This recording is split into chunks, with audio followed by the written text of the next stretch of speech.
আসসালামু আলাইকুম সুপ্রিয় দর্শক। একটা কথা আছে না, অনেক সময় নিজের পায়ে নিজে কুড়াল দেয়। ঠিক ভারতের অবস্থা এরকমই। ভারত তারা নিজের পায়ে নিজে কুড়াল দিল। সম্পর্কে টানাপোড়েনের মধ্য দিয়ে স্বাভাবিক পরিমাণে মেডিকেল ভিসা পুনরায় শুরু করার জন্য বাংলাদেশের আবেদনে সাড়া দিচ্ছে না ভারত। মানে কয়েকবারই ভারতের কাছে আবেদন করছিল ভিসার জন্য, মেডিকেল ভিসা। কারণ আপনারা জানেন বাংলাদেশের বেশিরভাগ সংখ্যক মানুষই আমরা ভারতে যাই চিকিৎসার জন্য, যেহেতু আমাদের পার্শ্ববর্তী দেশ এবং কাছের দেশ, কম খরচে আমরা ভারতে যেতে পারি। এই জন্য আমরা বেশিরভাগ চিকিৎসার জন্য আমরা ভারতে যাই। তো ভারতে আপনারা জানেন বিভিন্ন টানাপোড়েনের মধ্য দিয়ে গত 5ই আগস্ট শেখ হাসিনা পালিয়ে যাওয়ার পরে এই শেখ হাসিনা ইস্যুতে, আওয়ামী লীগের ইস্যুতে আমাদের ভারতের ভিসা সম্পূর্ণভাবে বন্ধ করে দেওয়া হয়। তো তার বিপরীতে চায়নাকে এই সুযোগটা ভারত করে দিয়েছে।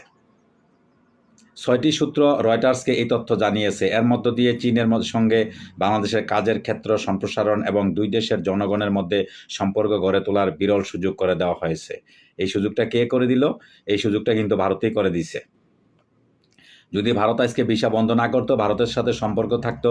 কারণ এখানে ভারতে আমরা চিকিৎসার জন্য যাই, তারা আমাদেরকে ভিসা দেয়, কিন্তু আমরা কিন্তু চিকিৎসার জন্য যাই ওই দেশে, আমরা টাকা খরচ করি ওই দেশে। এই চিকিৎসার উসিলায় যদি আমরা ভারতে যাই, ভারতে যাওয়ার পরে আমাদের ওইখানে হোটেলে থাকতে হয়, ওইখানে খাওয়া দাওয়া। ওইখানে একটা রুগী গেলে আপনারা জানেন বাংলাদেশে সাধারণত একটা মেডিকেলে যখন যে এলাকায়, ঢাকাতে বিভিন্ন জায়গায় যখন একটা রুগী যায়, এই রুগীর শুধু তার ডাক্তারি খরচ না, ডাক্তারি খরচের পাশাপাশি তার হোটেল ভাড়া, তার খানা খরচ, তার মনে করেন প্রত্যেকটা জায়গার মধ্যে সে ওইখানে খানা খাইবে, তার দোকানদার সবাই কিন্তু ওইটা উপকৃত হয়, সবাই কিন্তু ওই ব্যবসায় জড়িত, সবাই ব্যবসা করে। তো একটা রুগীর উসিলা করে দেখেন আপনারা কয়েক হাজার হাজার রুগী ভারত থেকে এখন বঞ্চিত হয়েছে, বা তারা ওইখানে যায় না। না যাওয়ার কারণে ভারতের ব্যবসা বাণিজ্য একদম ধস নেমে গেছে। এটা ভারতের সংবাদ মাধ্যম থেকেই আমরা জানতে পারি। তো এই সুযোগটা কিন্তু ভারতে করে দিছে। এখন চীনের সাথে আমাদের সম্পর্ক, চীনের যত রকমের ব্যবসা বাণিজ্য, শুধু কেবল এই মেডিকেল যে ইয়েটা, আমাদের যে ভিসাটা, শুধু এইটা না, সম্পূর্ণ এই একটা উসিলা দিরা। আপনারা জানেন যে একটা দোকানের মধ্যে যখন একটা কাস্টমার আসে, তখন দেখা গেছে একটা কাস্টমার সে একটা জিনিস খরিদ করার উদ্দেশ্যে কিন্তু সে দোকানে আসে। আসার পরে পাশাপাশি অন্য কিছু যখন দেখবে, তখন ওইটাও কিন্তু তার পছন্দ হইলে সে ওইটাও ক্রয় করে। তো সে 10 টাকা সদাইয়ের জন্য আসছে, তার নিয়তই সে 10 টাকা সদাই করবে, কিন্তু পরবর্তীতে দেখা যাচ্ছে সে আরও একটা জিনিস পছন্দ হয়েছে, ওইটার দাম 20 টাকা বা 50 টাকা, সে ওইটাও কিন্তু খরিদ করে নিয়ে গেছে, কারণ ওইটা খুব জরুরি তার। তো আমাদের অবস্থা এখন এইরকম, যেহেতু চায়না ভিসা খুলে দিছে বা চায়না উন্মুক্ত করে দিছে বাংলাদেশের জন্য, শুধু মেডিকেল ভিসা নয়, সব ব্যবসা বাণিজ্য সব কিছু উন্মুক্ত আগের থেকেই। তো এখন যেহেতু চিকিৎসার জন্য চায়নায় যাবে মানুষ, যাওয়ার পরে ওইখানে বিভিন্ন রকম মার্কেটিং করবে, বাজার সদাই করবে। এটা চায়নার জন্য একটা সুন্দর একটা সুবিধা, আমাদের বাংলাদেশের জন্য সুবিধা। যেহেতু ভারত বারবার আমাদের সাথে তারা দাদাগিরি করতেছে, দাদা বাবুরা তোমরা এখন বসে বসে শুধু দেখবার কি করবা। তো বাংলাদেশের 4টি সূত্রের একটি রয়টার্সকে বলেছেন, যখন শূন্যতা তৈরি হবে তখন অন্যরা এসে সেই স্থান পূরণ করবে। কিছু লোক থাইল্যান্ড এবং কিছু লোক চীন যাচ্ছে। সূত্রে বলেছে, আগস্ট মাস থেকে ভারত প্রতি কর্মদিবসে 1000 কম মেডিকেল ভিসা দিয়েছে বাংলাদেশিদের। ভারতের দীর্ঘমেয়াদী মিত্র শেখ হাসিনার স্থলাভিষিক্ত হয়ে নোবেল বিজয়ী মোহাম্মদ ইউনূসের নেতৃত্বে অন্তর্বর্তীকালীন সরকার আসার পর সম্পর্ক শীতল হয়ে যাওয়ায় ভিসা কমে এসেছে। আগস্টে প্রাণঘাতী বিক্ষোভের ফলে হাসিনাকে ক্ষমতাচ্যুত করা হয় এবং তিনি নয়াদিল্লিতে আশ্রয় নেন। বিচারের জন্য তাকে দেশে পাঠানোর জন্য বাংলাদেশের অনুরোধের পর ভারত এখনও কোনো সাড়া দেয়নি।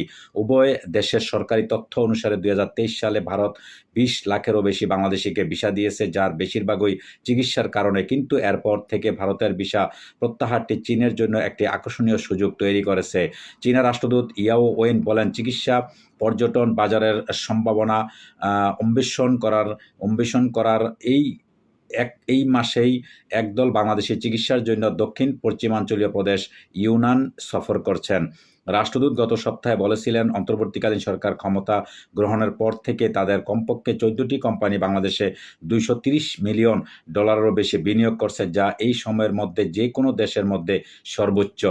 এদিকে বাংলাদেশের কার্যত প্রধানমন্ত্রী ইউনূস এই মাসে প্রেসিডেন্ট শি জিনপিংয়ের সঙ্গে দেখা করতে চীন সফর করবেন।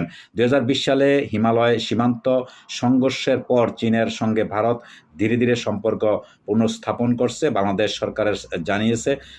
সরকার জানিয়েছে চীন ঢাকায় একটি ফ্রেন্ডশিপ হাসপাতাল খোলার কথা বিবেচনা করছে এবং সেখানে চিকিৎসা নিতে আসাদের জন্য প্রবেশাধিকার সহজ করছে। চীনের পররাষ্ট্র মন্ত্রণালয়ের একজন মুখপাত্র বলেছেন, পারস্পরিক লাভজনক সহযোগিতা ক্রমাগত গভীর করার জন্য বাংলাদেশের সঙ্গে একসাথে কাজ করতে ইচ্ছুক চীন।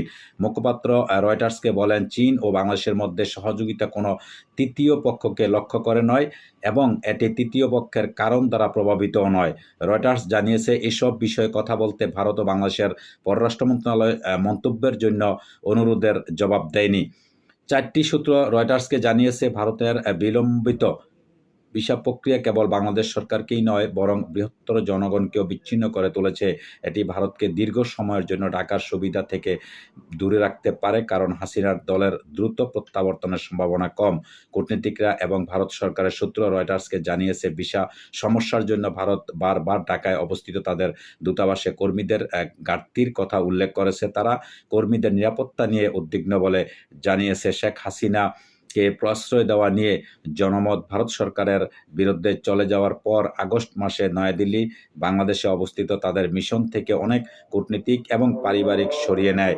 বাংলাদেশের রাজধানীতে বিক্ষোভকারীরা এখন একটি ভারতীয় সাংস্কৃতিক কেন্দ্রে হামলা চালায়।